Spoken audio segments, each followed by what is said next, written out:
저는 이거 삼무라고 표현하고 싶은데요. 네. 삼무, 무능, 무지, 무법. 예, 정말 무능하지 않았습니까? 숱한 대형 참사 속에서도 누구 하나 책임지지 않았고 반복되는 참사에서도 이거를 재발을 방지할 수 있는 정책들이 나오지 않은 무능함을 보였습니다. 국익을 위한 외교 전술 전혀 보이지 않습니다. 오직 미국과 일본밖에 모르는 정말 무지함을 보였고요. 문재인 정권 때 뭐 소득 주도 성장이니 뭐 최저임금의 급격한 상승이니 국가 부채를 너무 좀 늘려놓은 면이 있잖아요. 그걸 제대로 또 밝히지도 않았어요. 고용 안정기금이라든지 여러 가지도 다 부실화되고 하다못해 한전 같은 것도 제대로 그 적자가 누적되는데도 요금 안 올리고 오히려 한전 공대 같은 걸 만들어서 국가 예산을 좀 낭비하고 그거를 지금 정상화를 빨리 시켜야 되는데. 이진복 정무수석도 국민의힘 연찬회에 왔습니다. 그래서 총선 전략에 대해서 뭐라고 지금 얘기를 좀 했느냐 그랬더니 그건 당에서 하는 거지 내가 할 말이 아니다. 총선 얘기하면 또 내가 공천 개입한다고 하지 않겠냐라고 얘기를 했습니다. 말을 상당히 좀 아끼는 그런 모습이죠. 네. 이 21대 정기국회 마지막인데 당에 혹시 당부하고 싶은 건 없느냐라고 물었더니 아니 그거는 뭐 비서실은 말 안 하는 게 좋은 거다. 그냥 알아서 잘 할 거라고 믿는다라고 얘기를 했습니다. 네. 근데 말을 굉장히 아끼면서 한 얘기. 총선 얘기하면 내가 또 공천 개입한다고 할 거 아니야 라고 얘기를 했죠. 그 이유.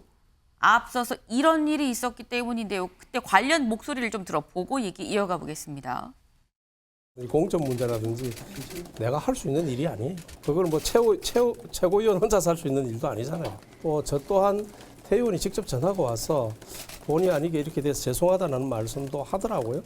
그래서 뭐 어제 2번 정도 통화를 했어요. 자초지정을 했는데 설명을 하더라고. 그랬는데 괜찮으시냐고 죄송하다고 그런 이야기 했어요.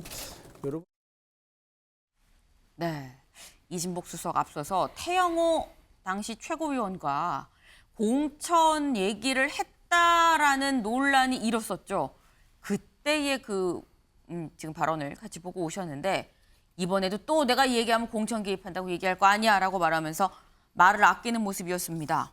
그런데 이렇게 말을 아끼는 이진복 수석 이 얘기는 또 했습니다. 지금 수도권 위기론이 있는 거 아닙니까? 라는 얘기에 언론이 만든 얘기입니다. 라고 딱 얘기를 했습니다. 수도권은 언제든 위기였지 좋을 때가 있었습니까? 라고 얘기를 했는데요. 네. 하나 더 있죠, 저희. 네. 네. 수도권 위기론 언제든 위기였다. 좋을 때가 있었냐? 라고 얘기를 했는데 근데 이 얘기를 들어보면 윤경호 위원님 보수가 수도권이 언제는 좋았냐? 라고 얘기를 했거든요. 많은 얘기긴 한데 또 근데 윤상현 의원 등등은 또 계속 수도권 위기론 얘기를 하고 있어요. 어떤 게 맞는 겁니까? 그러니까 뭐 보수라기보다 집권 세력은 수도권을 비롯한 대도시에서 네. 항상 선거에 우세하기보다는 불리한 게 맞죠. 권력을 쥐고 있는 쪽에 대해서 조금이라도 정치에 관심이 있고 조금 더 적극성을 보이는 투표율이나 이런 거에서 수도권 내지는 대도시 중심의 유권자는 조금 더 질타의 매를 들 가능성이 있잖아요. 수도권의 중도층이 좀 더 많죠. 뭐 또 네. 부동층, 중도층이 네. 또 많고요. 그거는 꼭 보수 정부에서나 진보 정부에서나 뭐 거의 비슷했다고 봐요. 중요한 건 이 대선 직후, 네. 그러니까 직후라는 게 1년 내지는 1년 반까지도 과거의 전례를 보면 네. 정권 초반에는 그 다음에 치러지는 전국 단위의 선거, 지방선거든 또는 국회의원 총선이든 이걸 집권 정부를 밀어주는 쪽에 유권자 성향이 컸다 이거죠. 그런 점에서 지금 국민의힘 여당은 어떻게 보면 유리한 입지를 점해야 되는데 그게 지금 나오는 여러 여론조사에서의 숫자를 보면 만만치가 않은 거고 정부와 여당이 한 몸이라는 걸 감안하면 후쿠시마 오염수 방류하는데 정말 주권국가로서 대한민국이 정말 제대로 목소리를 내느냐라든가 또는 뭐 잼버리 대회 운영이라든가 여러 가지 단편을 보면 지금 윤석열 정부가 제대로 국가 운영을 하는 거야? 국민의힘은 그걸 제대로 뒷받침을 하는 거야? 이런 위기, 고개를 갸웃하게 만드는 게 위기를 부르는 거 아닌가. 저는 이미 키워드가 넘어와 버렸습니다만 윤석열 대통령이 한 얘기 중에 네. 이념이 중요하다라는 얘기 했잖아요. 맞습니다. 중요해요. 그런데 그 이념이라는 막연한 얘기 말고 조금 더 구체적으로 윤석열 정부 5년 동안 내가 대한민국을 이렇게 만들겠습니다. 이렇게 바꿔놓겠습니다라는 영어로 얘기하면 캐치프레이즈나 슬로건 그리고 그 밑에 구체적인 행동 의 방향, 청사진 이런 게 왜 지금 1년 아까 제가 1년 6개월이라는데 1년 3개월이라면서요. 1년 3개월이 지난 시점까지도 지금 국민 중에 누가 그걸 알아요? 그다음에 여당 의원 중에 유권자를 만나서 윤석열 정부는 앞으로 5년 동안 이러이러한 정부를 만들면 이러이러한 대한민국을 만들려고 합니다라는 그림을 누가 얘기하는 지금 국회의원 있나요? 장관 누구 중에 그런 얘기 하는 사람 있어요? 대통령이 그런 얘기를 구체적으로 먼저 얘기를 해야죠. 집권당의 연찬회라는 게요. 연찬회 가가지고 과거 같으면 술 마시고 그냥 서로 어깨동무하고 위하여 하고 이랬지만 이번에는 뭐 오미자 차라면서요. 네. 건배하는 것도 그만큼 살원판을 걷듯이 조심하잖아요. 그 자리에서 뭔가를 연구하는 연구할 연자 그다음에 깊이 파고들 찬자라면 네. 앞으로 5년 동안 앞으로 이제 3년 8개월 동안 윤석열 정부 대한민국이 어떻게 바뀌어 나가는 거에 대한 청사진 그게 이념이라는 두 글자 대신 차지했어야 된다. 그랬으면 이번 총선도 네. 자연스럽게 전략이 짜졌을 것이다. 그런 생각이 들어요. 이동석 의원님. 윤석열 정부 5년 청사진이 보이지 않는 게 문제다라는 말씀은 어떻게 보십니까? 청사진은 뭡니까? 뭐 청사진은 지금 뭐 대통령실과 여당에서 지금 뭐 차기 총선에 대해서 어떻게 승리할까 지금 그게 제일 걱정거리 내부에선 그거 아니겠습니까? 총선을 통해서 동력을 좀 더 확보를 해야 된다. 맞습니다. 그래서 지금 저는 이 모든 총선 그리고 수도권 총선 이런 얘기가 다 무의미하다고 봐요. 지금 시점에서는. 왜냐하면 지금 뭐 선거도 아직 많이 남았고 네. 그리고 제가 이런 얘기를 시작해야 될 시점은 한동훈 장관이 나 총선을 나가겠다. 네. 그때부터가 아마 수도권에 그런 바람을 불이킬 수 있는 그때부터가 이런 얘기를 할 수 있는 시점이라고 생각을 하는데요. 네. 지금 뭐 대통령실에서 선거 개입이다. 그런 비판의 보도가 계속 나오지 않았습니까? 역대 정부도 똑같았습니다. 뭐 박근혜 정부 당시에도 그랬고요. 문재인 정부의 당시에도 그랬습니다. 네. 근데 이게 지금 제가 보는 시선은 여당과 대통령실이 합의하에 적절한 후보를 배출해야 총선 승리를 할 수 있다고 저는 생각을 하거든요. 네. 왜냐하면 총선이 실패하면은 그만큼 대통령실의 국정 운영에도 굉장히 침해가 될 수 있습니다. 그런 면에서 이런 언론의 비판은 당연히 감수하되 치고 나가야 될 것은 치고 나가야 되지 않나 그런 생각을 해봤습니다.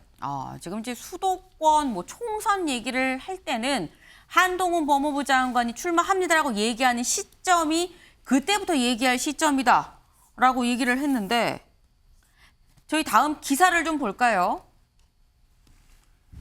여당 수도권 위기론 내홍 다잡기. 네. 김기현 총선 이길 인재 쉽고 처리하겠다라고 얘기를 했습니다. 일단 수도권 위기론에 대해서 여권에서는 지금 내용을 다 잡고 있는 것 아니겠느냐라고 얘기를 하고 있습니다. 일단 이진복 수석은 그거 위기론 완전 위기 아니었어. 언론에서 다 만든 거지. 실체가 없다라는 취지로 지금 얘기를 했는데 요 얘기 원희룡 장관한테도 기자들이 한번 물어봤습니다. 네. 수도권 위기론인데 어제 원희룡 장관도 이제 국무위원이라 국토부 장관으로 왔죠. 총선을 앞두고 좀 중요한 역할을 맡아달라라고 얘기를 하는데 어떻게 생각하십니까?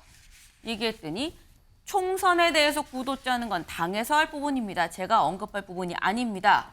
잘못 언급하면 선거법으로 고발당하지 않겠습니까? 라고 얘기를 했습니다. 저희 이번 키워드가 말조심이죠. 이진복 수석 공천 개입이라고 할 거잖아. 원희룡 장관 선거법으로 고발당하면 어떡합니까? 라고 얘기를 하면서 지금 굉장히 말을 아끼고 있습니다. 원 장관이 말을 아끼는 이유 앞선 이 발언 때문에 선거법으로 또 고발을 당했었죠. 들어보고 오시죠. 우리 국민의 중간 심판을 앞두고 있는데요. 우리 국토부 장관으로서 장관은 곧 정무직이기도 하기 때문에 제가 해야 될 사명이 있습니다.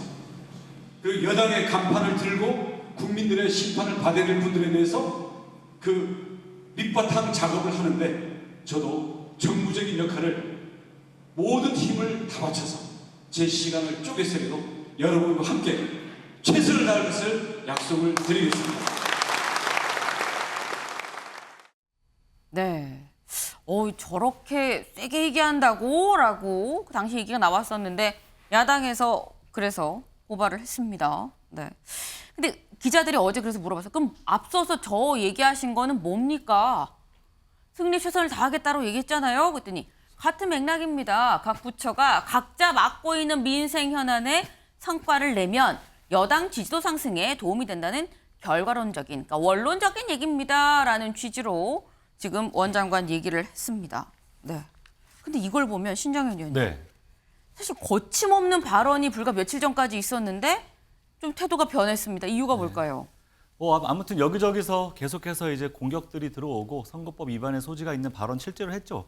예, 정부 부처가 여당 지지도 상승을 위해서 존재하는 기관이 아니지 않습니까? 그런 발언들 하나하나가 설화가 되기도 했지만 무엇보다 사법적인 문제를 초래하기 때문에 아마도 거기에 대한 문제를 좀 인식한 것 같고 본인 스스로도 내년에 총선 지금 준비하고 있으니까 이런 발언 하나하나에 신경을 쓰겠죠.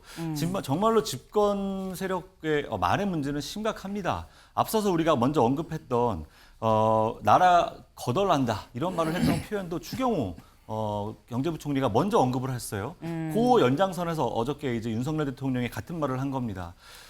분식회계라는 말을 던졌는데 심각한 말입니다. 전 정부가 분식회계를 했다라는 것은요, 기업으로 치면은 증권 시장에서 퇴출당하는 일이에요. 네. 그럼 국가 시스템 자체가 완전히 망가졌고 이제는 그것을 제대로 시스템이 정상화되어 있지 않다라는 말을 하고 싶었던 것인데 그런 말을 하고자 했다면 지금 이 순간에도 그때도 있었던 공무원들 지금도 있는데 분식회계가 진짜 있었다면 그분들 사법 처리해야 됩니다.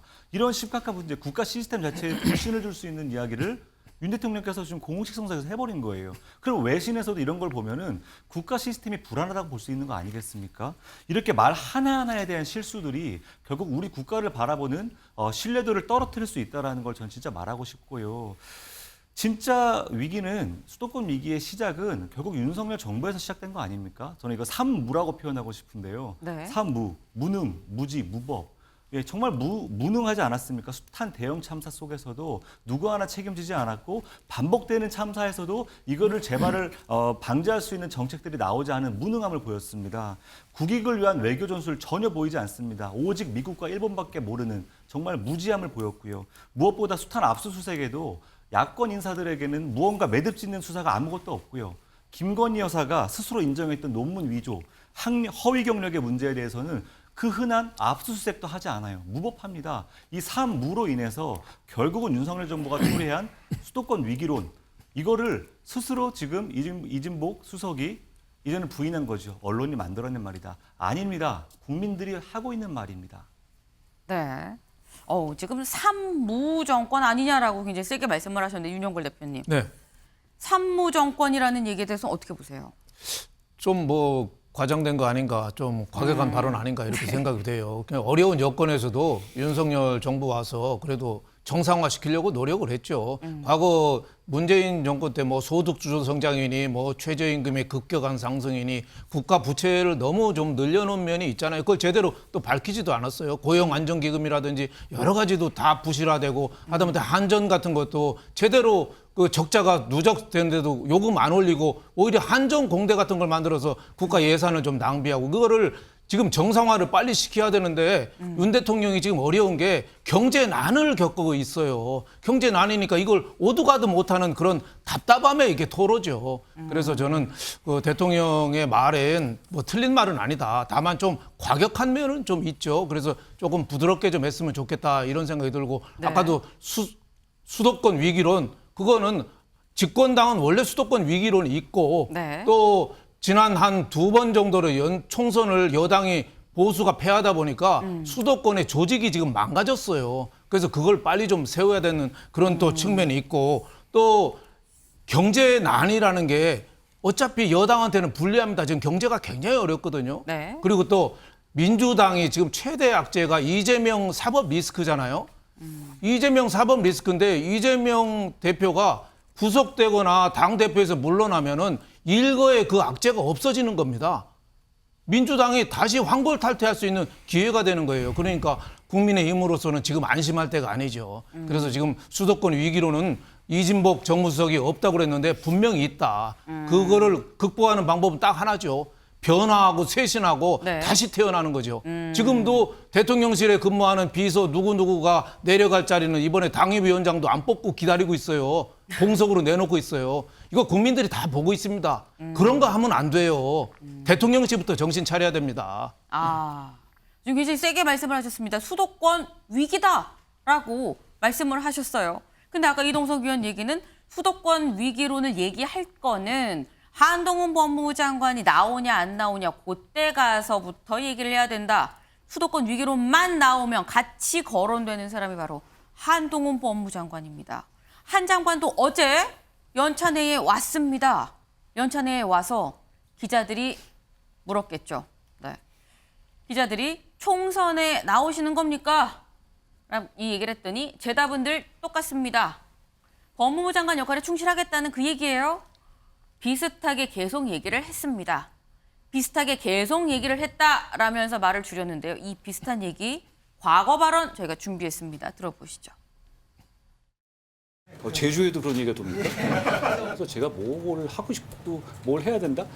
그게 뭐가 중요하겠습니까? 저는 법무장관으로서 지금 제가 하고 있는 일을 더 열심히, 더 선의를 가지고 할 수 있도록 그냥 하루하루 노력하겠습니다. 네. 윤경호 의원님. 이 한동훈 장관은 뭐 일단 국민의힘에서는 한동훈 장관이 나왔으면 한다라는 얘기가 지금 계속 나오고 있는데 한 장관 입장에서는 총선에 나오고 싶을까요? 안 나오고 싶을까요? 어떻게 보세요? 글쎄요, 제가 뭐 마음을 열어보지 못했으니까 다만 앞으로 본인이 좌표를 어떻게 꽂아놨느냐가 중요할 것 같아요. 한간에 나오는 얘기처럼 윤석열 대통령이 한동훈을 후계자인 양 키워서 다음 대선에서도 본인과 비슷한 족적을 밟아온 한동훈을 다음 대통령으로 만들고 싶다라는 무리수를 두려고 한다면 그런다면 본인의 의지와 상관없이 징발이 될 수 있겠죠. 선택의 여지가 없다. 네, 근데 저는 한동훈이라는 개인의 이 뭐라고 그럴까 선택 아니면 한동훈이라는 저 이름 석자가 가지고 있는 유명도, 지명도, 인지도. 근데 그런 것만으로 이 국회의원이라는 자리에 나가야 된다, 나가면 안 된다. 그게 먼저인가? 아니면요, 내가 국무위원, 내가 검사로서 한 20년 일을 했고, 그 다음에 법무장관으로도 뭐 1년 몇 개월 일을 해보니, 그 다음에 내 국가 민족을 위해서, 대한민국 공동체 발전을 위해서 내가 이러이러한 일을 하는 게 더 바람직할 것 같다. 그게 국회의원이다. 라고 생각을 한다면 그걸 누가 말리겠어요. 근데 그게 아니라 그냥 단지 한동훈 그러면 저 사람이 무슨 생각을 하는지 앞으로 대한민국 기여를 위해서 어떤 그림을 그리고 있는지 전혀 모르는데도 그냥 찍어주겠다고 하는 사람들이 줄을 서 있다. 그거 하나만 믿고 국회의원에 내보내겠다. 그런다면 그건 본인에게나 우리 유권자들에게나 다 불행이 될 거다. 그 얘기만 하고 싶습니다. 정치공학적 출마는 모두에게 불행이다라는 말씀으로 이해가 됐습니다.